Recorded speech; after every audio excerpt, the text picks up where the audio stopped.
Meghan has been the center of attention for many reasons, and her pregnancies have been the source of dozens of theories. And in this video, you're going to understand why people can't stop asking so many questions about this topic. Welcome back, my body language buddies. My name is Jesus Enrique Rosas. I'm the body language guy, and it will be great if you join us by just liking this video, subscribing, and hitting that bell. Let's get down to it. I must say that the subject of Meghan's pregnancy is something that I consider too controversial and definitely out of bounds for my channel.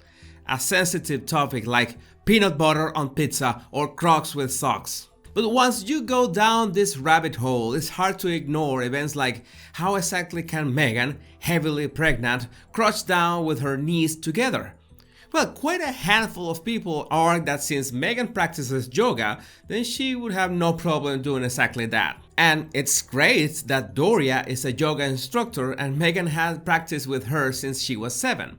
That explains so much flexibility when she's stretching the truth. But one thing is being able to do a flawless crawl, and another, very different one, is vanishing an 8-month bump like David Copperfield. Every time I raise any kind of question about this, the absolutely not friendly social media inquisition blasted me for pretending to know anything about pregnancies since A, I have never been pregnant, and most important, B, I'm a man, which makes A all the more difficult. But in my defense, Christian Huygens measured the distance from Earth to the Sun, and no, he did not use a measuring tape.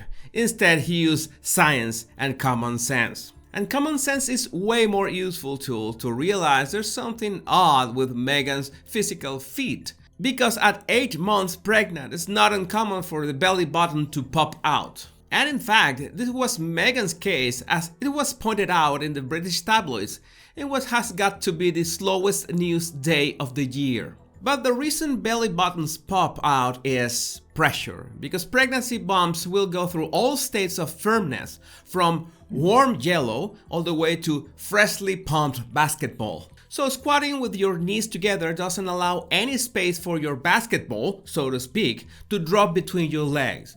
So where does it go?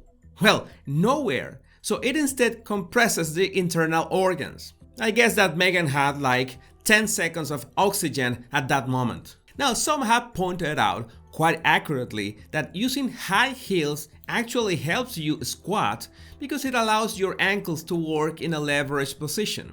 You can test it squatting barefoot versus squatting with your heels higher and resting on a small block or brick. But at the same time, stilettos during pregnancy can be really painful because most probably your feet and ankles will be a bit swollen due to natural fluid buildup in your body. And especially if you need to stand for rather long periods of time, such as Meghan royal engagements. And those high heels offer the least amount of shock absorbance, so standing or walking for more than a couple hours on those must be more painful than watching Boris Johnson reading the bench. Again, common sense. But there is still another problem, that is waddling. When women enter the 3rd trimester of pregnancy, 2 things happen. First, their bodies secrete relaxin, which adds extra elasticity to pelvic joints, progressively making the cervix wider, preparing for giving birth. And second, well, it's no longer a basketball, but a Russian watermelon. What happens is that human gait is a balancing act in which the pelvis shifts from side to side as you are walking.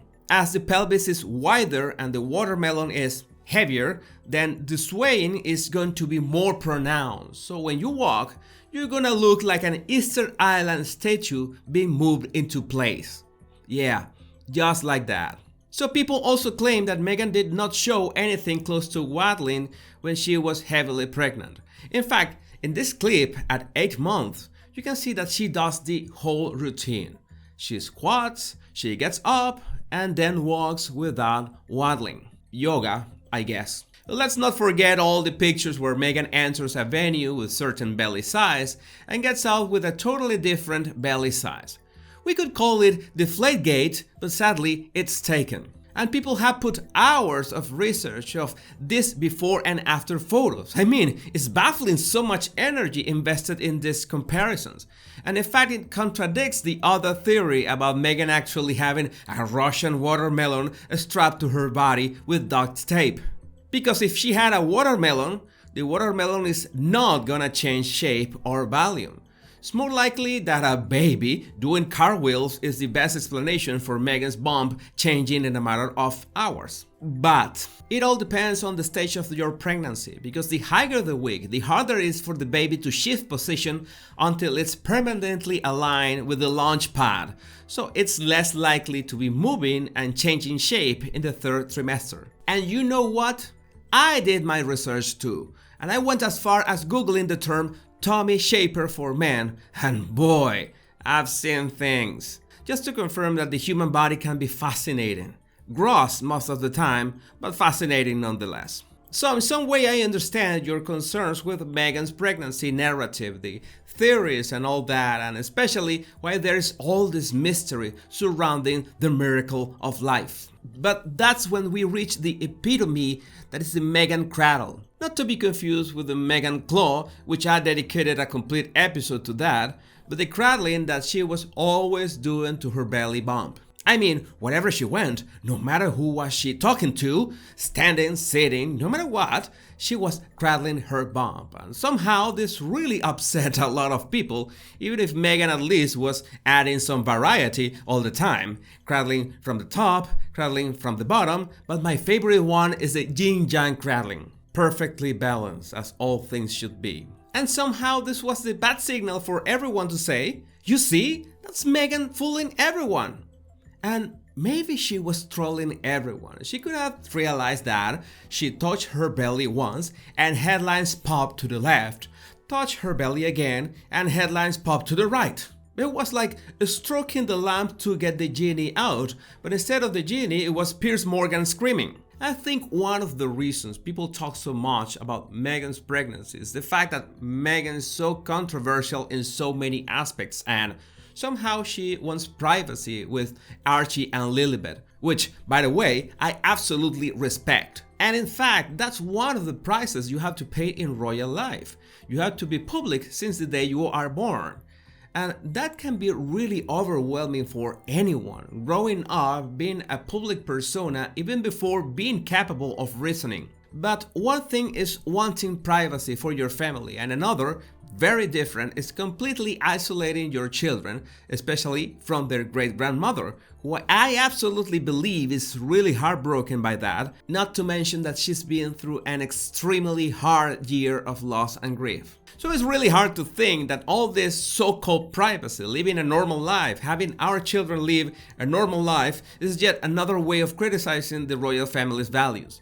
And if you've been following my videos, you know that the Sussexes have been doing this in every way imaginable, direct and indirect. If they think that they can ask the question, what did we do to deserve all these attacks? Well, there are so many things that you've done to earn that, it's really not much of a surprise. But I think no one is in fair place to really assess any theory against Meghan's pregnancy, even if there are so many strange things surrounding it. But I strongly suggest that anything related to her children, or any children for that matter, should be left out of these kind of conversations. We have more than enough just with the actions of the adults. If you want to refine your observation skills, all you have to do is download my 100 body language tips right in the description of this video.